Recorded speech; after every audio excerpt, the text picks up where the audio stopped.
اگر مچھر آپ کا خون پی رہا ہو اور آپ اپنا مسل تھوڑا ٹائٹ کر لیں تو سوچا کیا ہو سکتا ہے؟ جب مچھر خون پیتا ہے تو پتلی سی نیڈل اس کی انسانی جسم میں ہوتی ہے اور اس کا پیٹ خون سے بھرا ہوتا ہے.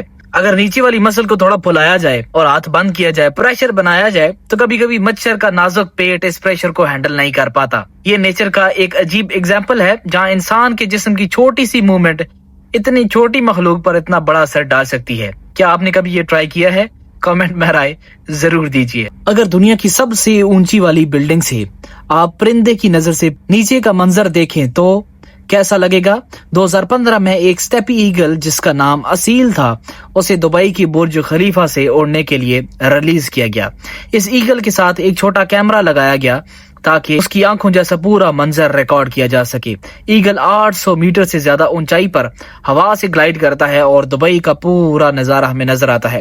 سب سے حیرت کی بات یہ تھی، اتنے دور سے اڑنے کے باوجود بھی اس نے اپنے ہینڈلر کو پہچان لیا اور واپس اسی پر اس نے لینڈ کیا. یہ ویڈیو صرف ایک امیزنگ ویو نہیں ہے بلکہ ایگلز کی زبردست نیویگیشن ابیلٹی اور ان کی حفاظت کے لیے اویئرنیس کا حصہ بھی ہے. ایک خوفناک منظر ہمیں تب دیکھنے کو ملا جب کتوں نے ایک آدمی پر حملہ کیا. آدمی خود کو بچانے کی کوشش کرتا ہے لیکن جب وہ انہیں دور بھگانے کے لیے چھڑی کا استعمال کرتا ہے تو وہ اور زیادہ اگریسو ہو جاتے ہیں، اس پر دوبارہ اٹیک کر دیتے ہیں.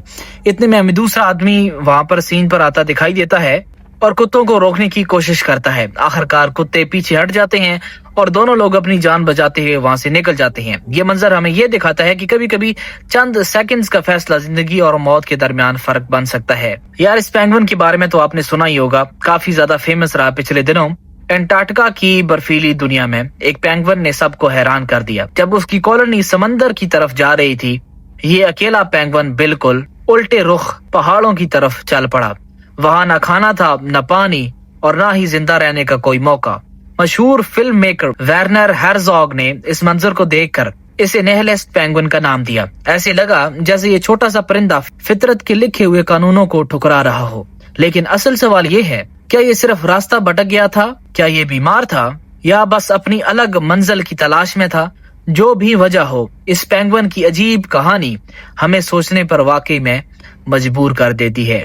کیا آپ جانتے ہیں کہ دنیا کا سب سے تیز پرندہ پیراگوین فیلکن جب ڈائیو لگاتا ہے تو اس کی سپیڈ 320 کلومیٹر فی گھنٹہ تک پہنچ جاتی ہے. اتنی تیز رفتار پر ہوا کا پریشر اس کے لنگز کو پھاڑ سکتا ہے، نقصان بہت ہیوی پہنچا سکتا ہے. لیکن قدرت نے اس مسئلے کا ایک زبردست حل دیا ہے. اس پرندے کے ناک کے اندر ایک چھوٹی سی ہڈی جیسا سٹرکچر ہوتے ہیں جنہیں ٹربیکلز کہتے ہیں.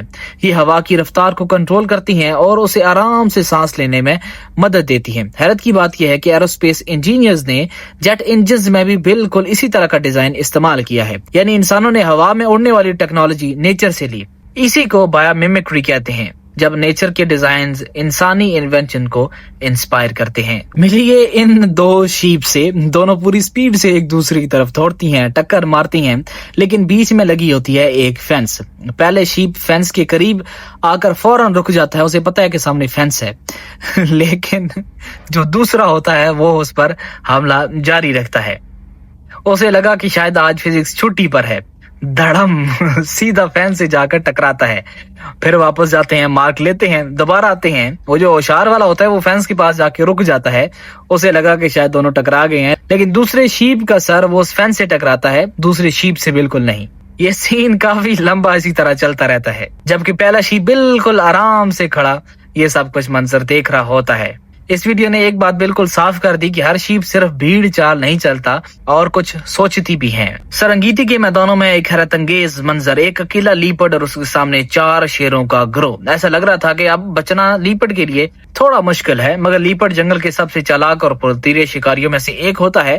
جب شیر قریب آنے لگے، لیپرڈ نے گھبرانے کے بجائے اپنی سپیڈ، ہوشیاری اور سروائیول سکلز پر بھروسہ کیا. لائنز اور لیپرڈز کے درمیان مقابلے نئی بات نہیں ہے، ہوتے رہتے ہیں.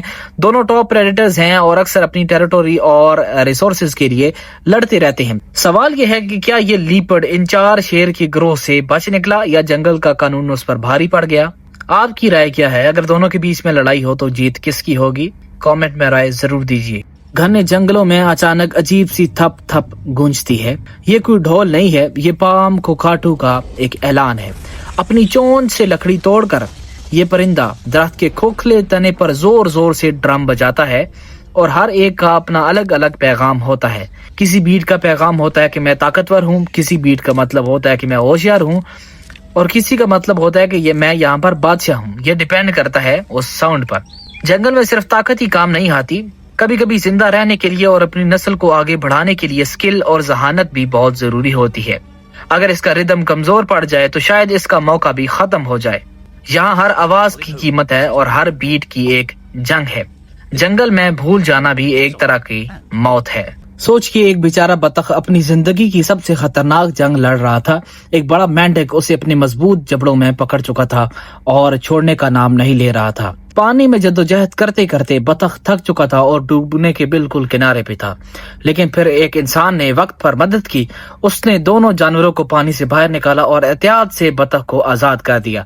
آزاد ہوتے ہی بطخ فوراً پانی کی طرف بھاگی اور محفوظ جگہ پر تیر گئی. یہ واقعہ ہمیں یاد دلاتا ہے کہ کبھی کبھی انسان کی چھوٹا سا نیک عمل وائلڈ میں کسی کی جان بچا سکتا ہے. جنگل کا ایک حیرت انگیز منظر. ایک طرف فش ایگل اپنی شکار پر قبضہ جمانے کی کوشش کر رہا ہے، لیکن اچانک 3 بھوکے وولچرز اس پر ٹوٹ پڑتے ہیں.